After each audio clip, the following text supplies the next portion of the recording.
कंस के अनेकों प्रयत्नों को विफल कर कृष्ण ने किया उसका संहार।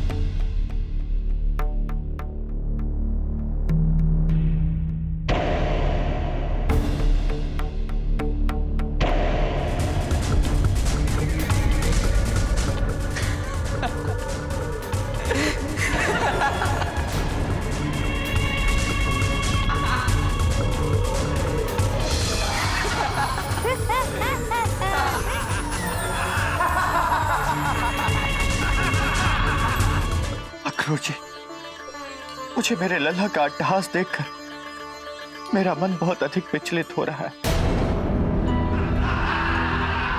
मेरे लल्ला ने इससे पहले भी पूतना तथा अनेक राक्षस और दैत्यों का वध किया है, किंतु इस प्रकार से अट्टहास कभी नहीं किया। ऐसा लगता है कंस ने मरते मरते मेरे लल्ला पर भयंकर माया का प्रयोग किया, जिससे मेरा लल्ला विक्षिप्तों की भांति व्यवहार कर रहा है। गोपराज, श्री कृष्ण का अट्टहास युगों युगों से भय और आतंक में जीवन व्यतीत करने के लिए विवश मथुरा वासियों की मुक्ति का प्रतीक है। इससे पहले श्री कृष्ण ने अनेकों राक्षसों को मारा, किंतु तब उन्हें प्रजा का उद्धार नहीं करना था। आज श्री कृष्ण के इस अट्टहास से कंस की दानवी सेना का मनोबल टूट गया। मथुरा और मथुरावासी निर्भय हैं आज।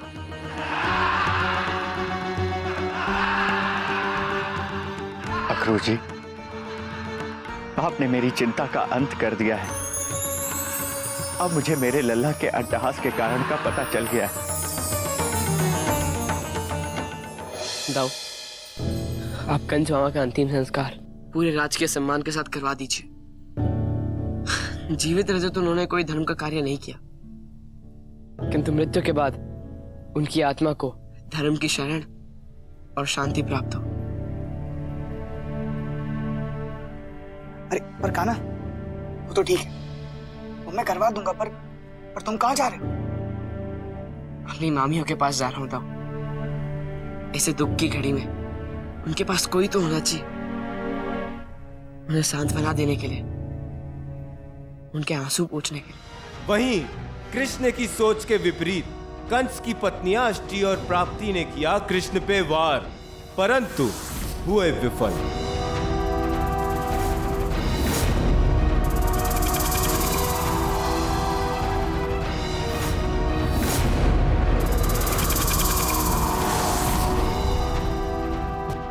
रुक मायावी छलिए, रुक। इस दुस्साहस का फल तुझे भोगना ही पड़ेगा।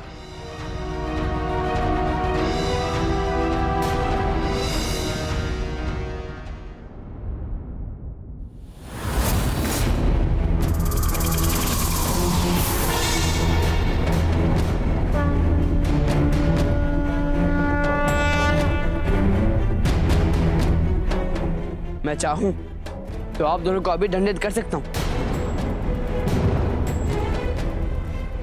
किंतु नहीं, स्त्री पर प्रहार करने की शिक्षा नहीं मिली है मुझे। और आप दोनों तो मेरी मामियां हैं, जिसके संबोधन में पहले मां आता है। ये बात अलग है कि आपने कर्म ना ही मां के किए हैं और ना ही मामी के। इसलिए उचित यही होगा कि आप दोनों मेरी दृष्टि से दूर चले जाएं, शीघ्र अति शीघ्र।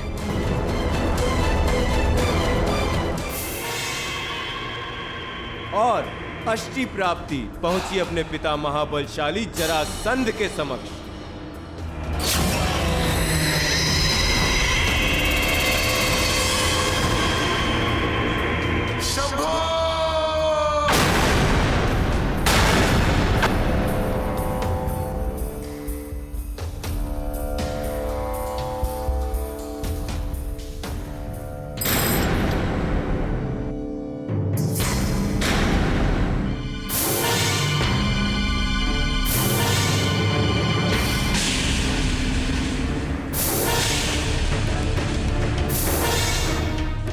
कौन मेरी आराधना में व्यवधान उत्पन्न कर रहा है? किसे अपनी मृत्यु प्यारी है?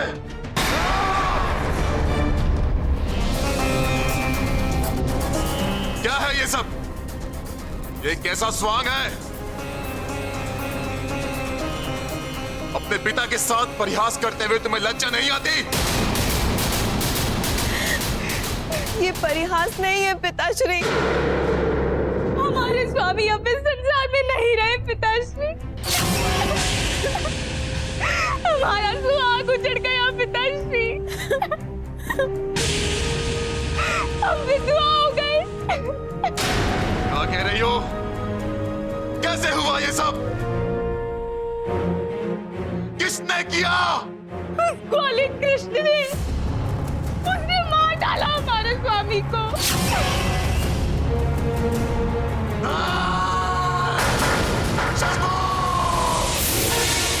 तेरे भक्त की पुत्रियों का वैधवत्व ही तेरी पराजय है। तेरा अस्तित्व तेरी भक्ति की पराजय। मैं मगध सम्राट जरासंध आज से अभी से इसी क्षण तेरी भक्ति को ठुकराता हूं।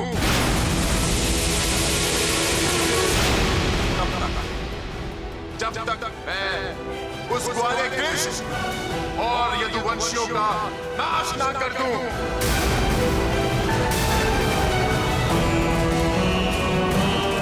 एक एक यादव को यमराज का ग्रास बनाऊंगा। एक एक यादव को। अक्रूर काका, मेरी आपसे प्रार्थना है कि मुझे यथाशीघ्र बंदी गृह ले चले। मुझे अपने नाना श्री के पास जाना है। मैं उन्हें बंदी गृह से मुक्त कराना चाहता हूं। आज अपने नाना श्री को ही नहीं, अपने माता पिता को भी छुड़ाना होगा। माता पिता को? हाँ बलराम। अक्रूर काका, ये आप कैसी बात कर रहे हैं? हमारे माता पिता तो हमारे साथ ही हैं। हमारे बाबा ये रहे और हमारी मैया वृंदावन में सुरक्षित, कुशल पूर्वक। हर पहलू के दो पक्ष होते हैं। एक पक्ष वो जो दिखाई देता है और दूसरा वो जो दिखाई नहीं देता। और इस पहलू के ना दिखने वाले पक्ष हैं तुम्हारे माता पिता, जिन्होंने तुम्हें जन्म दिया और कंस के भयंकर अत्याचार के बाद भी केवल तुम दोनों को देख पाने की आस में आज भी जीवित है।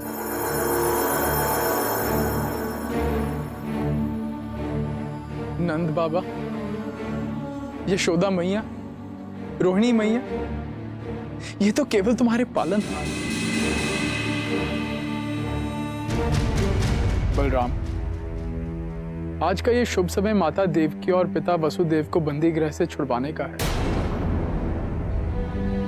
चलो पुत्र, पुत्र धर्म का पालन करो और वर्षों से बंजर पड़ी ममता की धरती पर वात्सल्य के फूल खिलने का अवसर दो। और जरासंध ने चली अपनी प्रथम चाल। प्रहरी, बंदी गृह के द्वार खोलो और माता देवकी, वसुदेव जी और महाराज उग्रसेन को मुक्त करो। ये आप कैसी आज्ञा दे रहे हैं अक्रूर जी? कैसी आज्ञा दे रहा हूं का क्या अर्थ है? मुक्त करने की आज्ञा दे रहा हूं, और क्या। क्षमा करें, किंतु अभी अभी आपने उन्हें मुक्त कराया और अपने साथ ले गए। कैसी बातें कर रहे हो? सत्य कह रहा हूं अक्रूर जी। मेरा विश्वास ना हो तो स्वयं बंदी गृह देख लीजिए।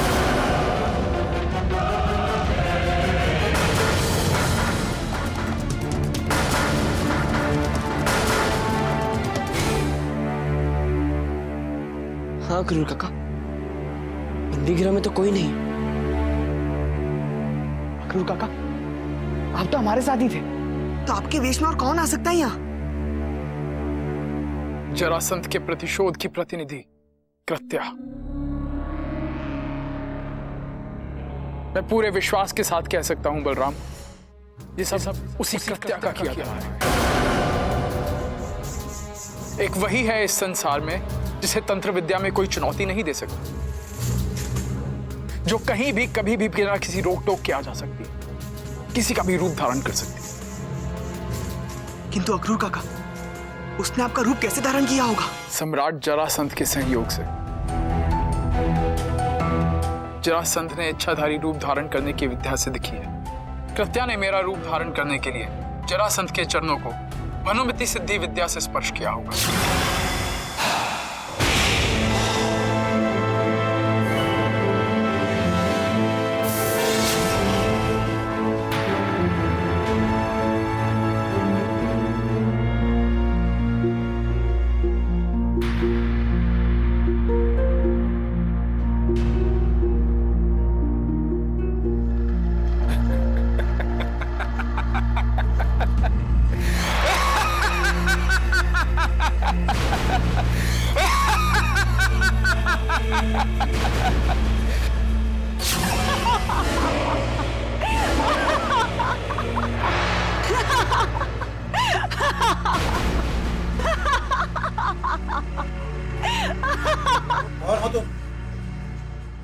काल हूं मैं तुम तीनों का। देवकी ने कई बार यमदूतों को भगाया होगा ना, लेकिन अब नहीं भगा पाएगी।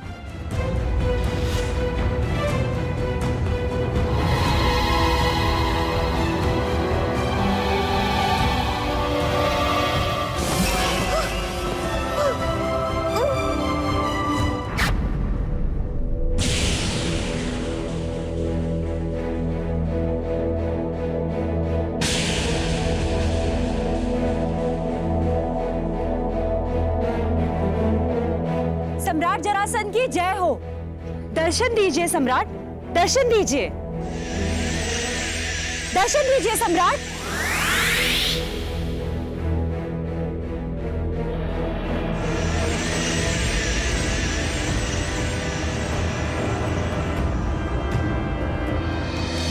लोग किस दिशा की ओर गए? उस दिशा। मैंने कहा यह मार्ग तो कारावास के भीतर की ओर जाता है। तब वो मायावी कृत्या जिसने अक्रूर जी का वेश धारण किया हुआ था कहने लगी महाराज की सुरक्षा के लिए यही उचित मार्ग है। तुमने उनका पीछा नहीं किया? आपको साक्षात देखकर संदेह का कोई कारण नहीं था अक्रूर जी। उन सब के जाने के बाद मैं उसी दिशा में कारावास के भीतर गया तो कोई नहीं था वहां।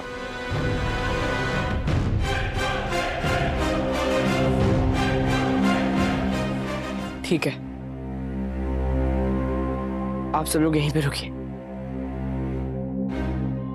काना, कहाँ जा रहे हो तुम? आता हूं मैं दाऊ, उनको देखकर। चल, मैं भी चलता हूं तेरे साथ। नहीं दाऊ, आप यहीं रुकिए। यदि हम दोनों चले गए तो यहाँ पे सब अकेले हो जाएंगे। इसलिए हम दोनों में से किसी एक का यहाँ रुकना अनिवार्य है। तुम्हें सावधान रहना होगा कृष्णा। यह तंत्र किसी साधारण तांत्रिक का तंत्र नहीं है। मायाविनी कृत्या का तंत्र प्रयोग है जिसके प्रहार से बचना कठिन है, असंभव है। वो अपने स्वामी जरासंध को प्रसन्न करने के लिए किसी भी स्तर तक गिर सकती है।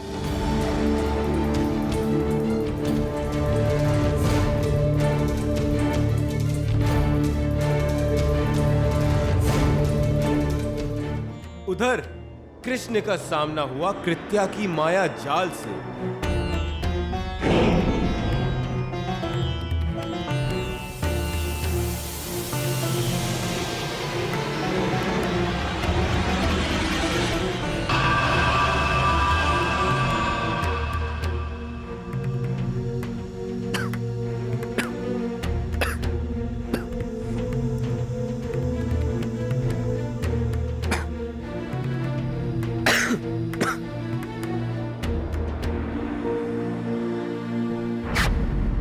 ठहर जाइए प्रभु।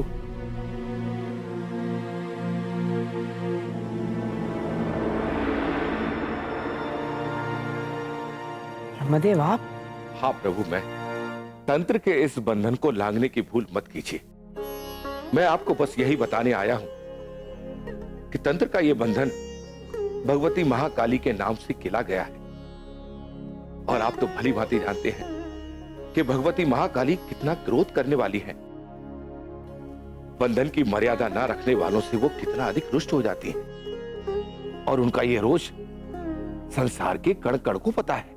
प्रभु, बस मैं आपको यही बताने आया हूं कि आप सावधान हो जाएं और भगवती महाकाली को रुष्ट ना करें। हाँ परमपिता, है तो वो रुद्र स्वरूपा ही, किंतु है तो माता ही ना। भला पुत्र को अपनी माता से कैसा भय?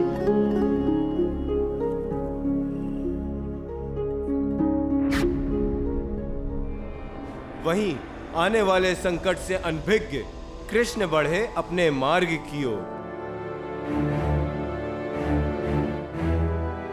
रुक जाओ!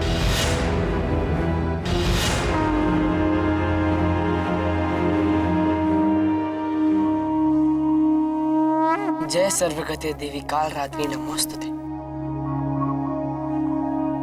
प्रणाम माता।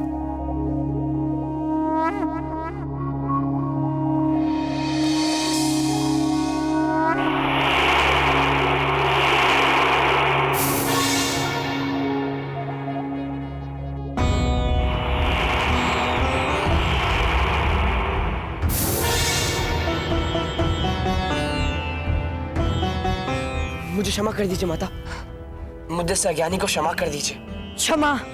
और तुझे? कदापि नहीं। ब्रह्मदेव के मना करने के पश्चात भी मेरे नाम से किले गए बंधन को खंडित करने की भूल की है, इसलिए तू मेरी क्षमा का नहीं, रोष का पात्र है। क्या तू ये सत्य को नहीं जानता कि भगवान उसके भक्त के वश में होता है? जानता हूँ माता। जानता है? उसके बाद भी तूने बंधन लांघने का दुस्साहस किया। इसलिए क्योंकि जिस प्रकार आपको अपने भक्त की भक्ति प्रिय है, उसी प्रकार एक पुत्र को अपनी माता की ममता और कुशलता प्रिय है। और मेरी माता इस खिलित गुफा में बंद है, उनके प्राण संकट में है, और ये आपके भक्त के कारण हुआ है। ऐसे में क्या अपनी माता की रक्षा करना पुत्र का धर्म नहीं, और अपने पुत्र की सहायता करना माता का कर्म नहीं? बोलिए ना, आप भी तो माता है। माता मैं संसार के लिए हूं, पर अपने भक्त के लिए उसकी आराध्या। तू मेरे भक्त के बंधन को खंडित नहीं कर सकता, और यदि करेगा तो दंड का भागी बनेगा। मैं अपनी माता की रक्षा के लिए संसार के सारे दंड सहने को तैयार हूं। काली का दंड साधारण नहीं, असाधारण होता है, वैसे ही जैसे उसका रोष क्षण भर में सारे संसार को भस्म करने की क्षमता रखता है। तू दंड और प्रहार सहने को तत्पर है, तो देख काली का रोष, और जिसका स्मरण करना चाहता है कर ले, अंतिम बार स्मरण कर ले। एक पुत्र किसका स्मरण करेगा? अपनी माता का ही ना। तो स्मरण भी कर रहा हूं और साक्षात देख भी रहा हूं। एक पुत्र का हृदय भिन्न भिन्न हो सकता है, किंतु एक माता की ममता और हृदय सदा एक समान होती, भले वो किसी की भी माता हो।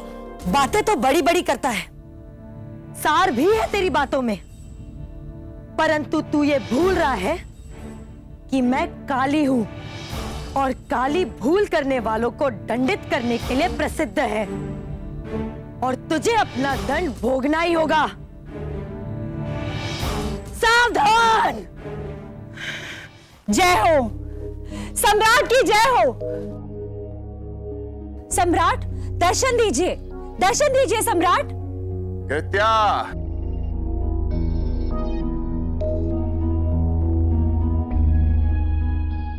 अब इस ग्वाले की मृत्यु सुनिश्चित है। माता महाकाली के रोष से अब इसे कोई नहीं बचा सकता। माता महाकाली के हाथ होगा इसका वध और उधर होगी मेरी प्रतिशोध की पूर्ण आहुति। कितनी अभागन हूं मैं, इतने वर्षों अपने लल्ला की प्रतीक्षा की, किंतु उसे देख भी नहीं पाई। इतना पास होकर भी मेरा लल्ला कितनी दूर है मुझसे। अपने इन आंसुओं को संभाल कर रख देवकी,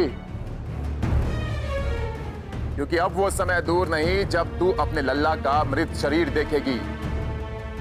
अब बहाना ये आंसू, स्नान कराना अपने लल्ला के मृत शरीर को अपने आंसुओं से। जरासन, जब तक उसकी मां जीवित है तब तक तुम तो क्या, संसार की कोई भी शक्ति उसका बाल भी बांका नहीं कर सकती। कृत्या, उस ग्वाले का वध करने के बाद इन तीनों का वध भी कर देना। जैसा आप कहें सम्राट, ऐसा ही होगा।